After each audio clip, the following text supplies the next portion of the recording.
Samuel chapter 14. Job's son of Zeruiah knew that the king's heart longed for Absalom.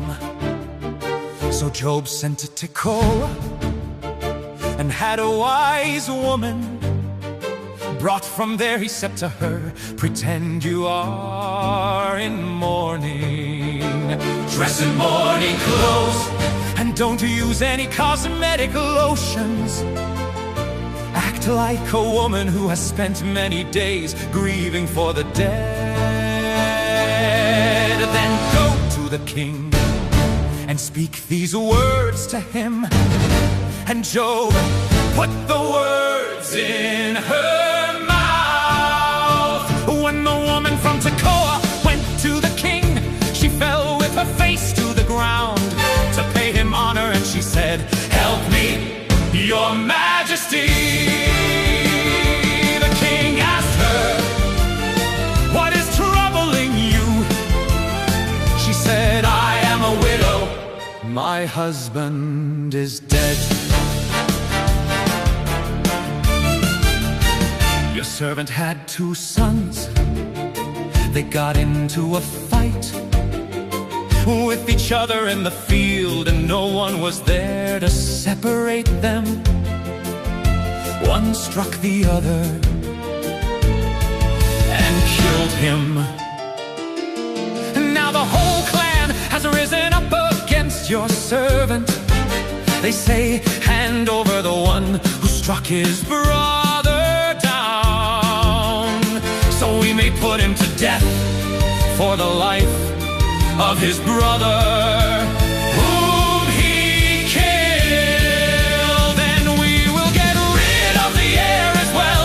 They would put out the only burning coal I have left, leaving my husband neither name nor descendant on the face of the earth." The king said to the woman, "Go home, and I will issue an order in your behalf." But the woman from Tekoa said to him, "Let my lord the king pardon me and my family, and let the king and his throne be without guilt." The king replied, "If anyone says anything to you, bring them to me, and they will not bother you again." She said, "Then let the king invoke the Lord his God to prevent the avenger of blood from adding to the destruction, so that my son will not be destroyed. As surely as the Lord lives," he said, "not one hair of your son's head will fall to the ground." Then the woman said, "Let your servant speak a word to my lord the king." "Speak," he replied.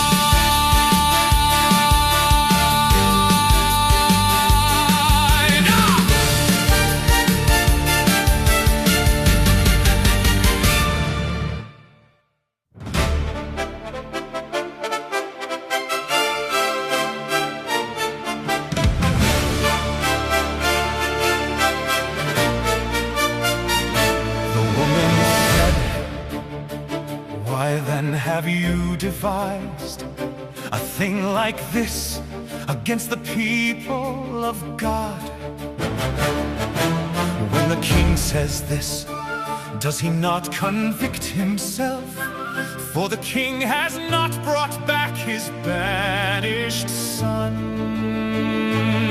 Like water spilled on the ground, which cannot be recovered, so we must die. But that is not what God desires. Rather, he devises ways so that a banished person does not remain banished from him. And now I have come to say this to my lord the king, because the people have made me afraid. Your servant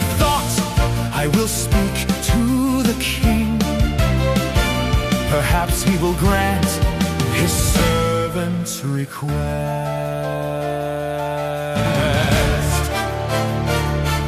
Perhaps the king will agree to deliver his servant from the hand of the man who is trying to cut off both me and my son from the inheritance God gave us. And now your servant says, may the word of my Lord the King bring me rest, for my Lord the King is like an angel of God in discerning good and evil. May the Lord your God be with you. Then the king said to the woman, do not keep from me the answer to what I am going to ask you. Let my Lord the King speak. The woman said. The king asked, isn't the hand of Job with you in all this? The woman answered, as surely as you live, my Lord the King, no one can turn to the right or to the left from anything. My Lord the King says,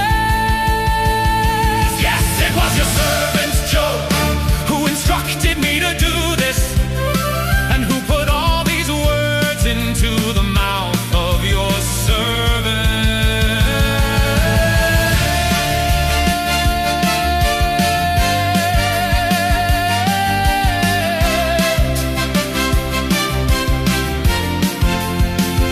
Your servant Job did this to change the present situation, but my Lord has wisdom like that of an angel of God.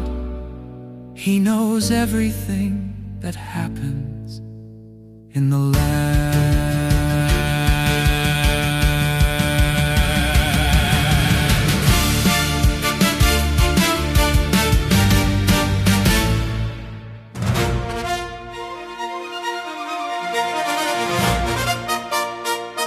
Then the king said to Job, very well, I will do it. Go! Bring back the young man Absalom.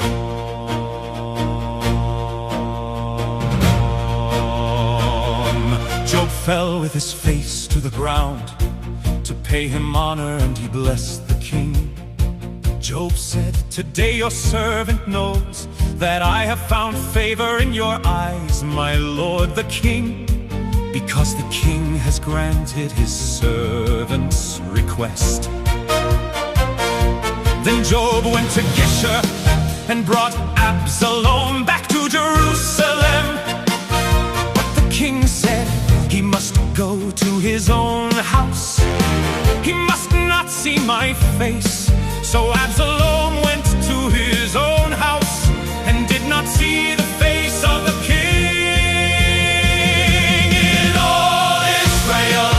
There was not a man so highly praised for his handsome appearance as Absalom. From the top of his head to the sole of his foot, there was no blemish in him. Whenever he cut the hair of his head, he used to cut his hair from time to time. When it became too heavy, he would weigh it, and its weight was 200 shekels by the royal standard. 3 sons and a daughter were born to Absalom. His daughter's name was Tamar, and she became a beautiful woman. Absalom lived 2 years in Jerusalem without seeing the king's face. Then Absalom sent for Job in order to send him to the king. But Job refused to come to him, so he sent a second time, but he refused to come. Then Absalom said to his servants, look, Job's field is next to mine, and he has barley there. Go and set it on fire.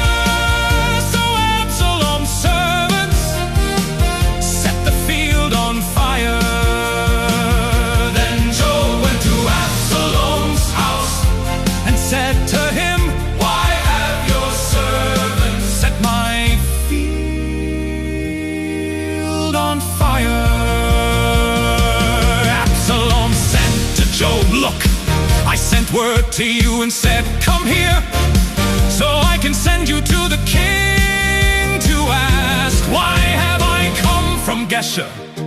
It would be better for me if I were still there. Now then, I want to see the king's face, and if I am guilty of anything, let him put me to death." So Job went to the king and told him this. Then the king summoned Absalom, and he came in and bowed down with his face to the ground before the king.